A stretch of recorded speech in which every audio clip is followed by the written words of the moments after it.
What's up guys, Chris here again with another Eden Zero manga chapter review, but before I get into the actual video, I'd like to thank all of you for sticking by me and helping me make it to 500 subscribers. I've actually did a update video. By the time this video is up, there should be an update video on the direction of this channel, the announcement of the 500 subs, as well as the fact that I now have a Patreon and a Ko-fi account. So if you want to help support the channel and help it grow even more and help me make more videos, please support me on Patreon as well as donate on Ko-fi for any particular videos you would like me to do in the future, and I will get on those as soon as possible. But without further ado, let's start the video. And also don't forget to like and subscribe and hit the notification bell for updates on future videos so YouTube can continue to recommend it and help pull in more of an audience for the content I am making. But yeah, on to the video. So in the last chapter, we actually got to see the potential of the mirrored Homura battling against the likes of Wise, Rebecca, Happy, and Pino, and a bit of Mascoy, as Rebecca then has to reduce, as Rebecca is then forced to use her Caliper ability a little bit too late and was unable to go back in time to the point right before Homura looked at the mirrors, and now a mirror version of Homura is fighting off the Eden Zero crew with Rebecca as they're all trying to get out of the area they're at and avoid as many mirrors as possible, while the real Homura encounters Milani from the Ocean 6 and is about to confront her opponent. Meanwhile, Shiki is basically blown up by blown up by Shura's bots, and we have the rest of the Eden Zero crew still pinned down by Shura on the Eden Zero. But with all that, that was basically the catch-up. Not too much for me to basically review. Now on to the actual chapter. Chapter 145, aptly titled, Homura vs. Milani. So the chapter begins with Milani basically explaining to Homura that this is a mirror world that was created by her Ether Gear mirror trick. And that this is basically a separate dimension created by her Ether Gear within the mirrors that no one can defeat her in. As then we see the mirror behind her crack and the shards go towards Homura, and Homura then dodges all of them.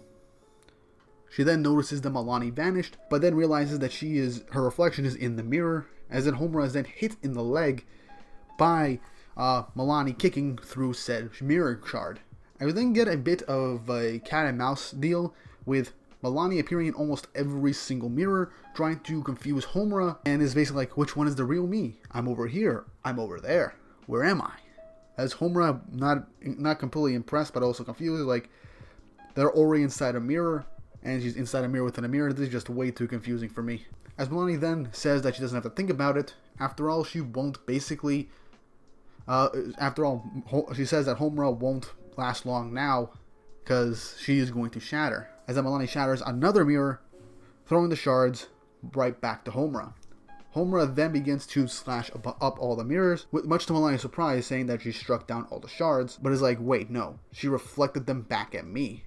As the shards are then thrown back at the mirrors against the wall, forcing Milani to escape to another mirror, being particularly impressed. But she is inside the mirror, so Homura is no match against her.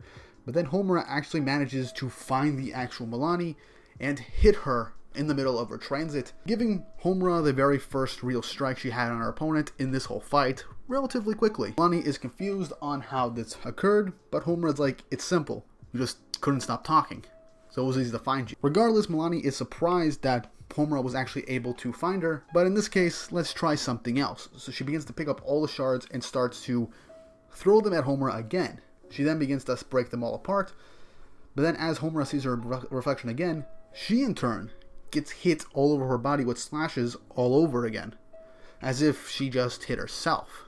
And that's basically what Milani is doing. With the mirror shards that she threw this time, now if Homura actually breaks them apart, she's basically cutting her own reflection, and in turn, cutting and attacking herself. And right now, forced with a bombardment of mirrors, she continues to slash at them over and over again. Basically saying that all you can do is defend, while I do whatever I want, as she then grabs Homura's arms, and with a multitude of reflections of her, punch and kick her all over, it's knocking her back to the ground. With Homura on the ground, she says, I hope you'll stop underestimating the Empire. I don't know who you and your little friends are, but you just picked the wrong people to pick a fight with. She's one of the 6 chosen by Poseidon herself, and that they're the most powerful soldiers in the cosmos. Then Homura then says her title. She is Homura of the Demon King's 4 shining stars, the sword that will guide Eden Zero to Mother. And this sword is trembling with the need to strike down the Empire's evil deeds. Smugly, Milani's like, evil? We fight for the people of Aoi. Homura then says, but that doesn't include the lives of the androids, as Milani just says, they're machines. You can't honestly believe they have lives. Now, obviously, this is going to strike a chord with Homura, as she was raised by Valkyrie, a machine, and basically loves her like a real mother. So Milani then throws on a whole bunch more shards at Homura, as she then begins to slice them up again, but this time, miraculously, she's not being turned back and succumbing to the pain of just slashing her own reflection. Her attacks are being reflected back at her, but Homura is like, it means nothing if she doesn't fear the pain. And as we see this, her ether gear begins to spread and morph, as she then states her next attack. Warrior made ultimate attack, Odin's strike. As we see, she is beginning to enter, as we see her form has changed, as she then creates a bunch of the giant ether blades, smashing every single one of these mirrors, as Milani realizes just how screwed she is, because Homura just went through the breaking point of ether gear and unlocked her overdrive. And let me just take a step back and admire just how awesome Homura's ether gear looks. She is like a warrior maiden fox, like a warrior fox basically, and I'm really liking this new design. And I gotta admit, this being only the 3rd overdrive that we've seen in this series, first one being Draken Joe, second one being Shiki, this is honestly gotta be my favorite next to Shiki's overdrive form. And I am so happy that Homura was the one that got the next overdrive state. And it shows that her training with Zenolith helped prove just how much she can improve, and showed how much she has grown stronger in this last week.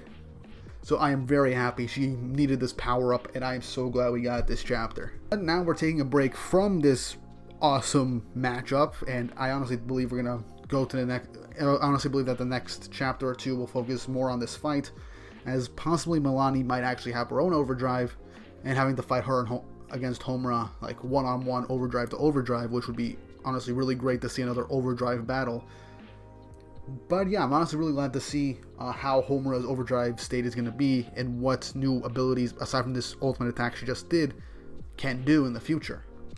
But anyway, we cut back to the crater that was created by those bots under Shura's orders to basically self-destruct, as Jin shows up looking for Shiki. He goes on the ground, realizing the struggle and all of the destroyed android parts, as he then wonders what happens, and asking around for Shiki, seeing if he's okay, as the chapter ends with him just being like, is that, as he sees the smoldering pile of androids in the shadows within a dust storm, as the chapter ends. So, another action-based chapter. Honestly, Shiki versus Shura was the best fight of this arc, but Homura versus Milani is shaping up to be to match that right now, especially with Homura entering her overdrive for the first time, and I am so happy we saw it this chapter. And I honestly foresee Wise having his overdrive moment later down the road, and I can't wait to see that. And it's shaping up to be like next chapter might see see how Shiki could possibly survive that massive explosion, and maybe see how he's going to make it back to the Eden Zero with Jin to fight Shura once more. But yeah, overall, this was a relatively quick chapter, since this was a action-based one, and I am all for it. I love action-based chapters, and there's just a lot of cool fight choreography that can be done. Shiki versus Shura, it was an interesting battle between two people who could use gravity in different creative ways. In this one, we have a swordswoman like Homura who can create energy blades, fighting off against someone in a mirror dimension that's completely under their control, seemingly now breaking past their limits to fight on an even playing field, if not even dominating.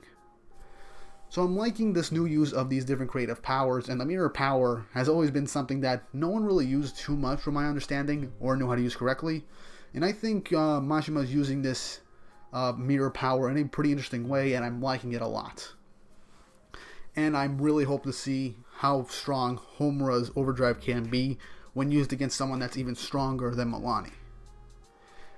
All I know is she is living up to the legacy of Valkyrie, and she most likely at this point possibly even surpassed her or is on her level.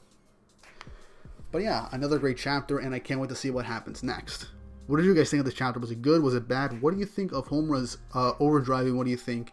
What other things she could be hiding or is waiting to unveil with this new form? What new attacks? What new techniques?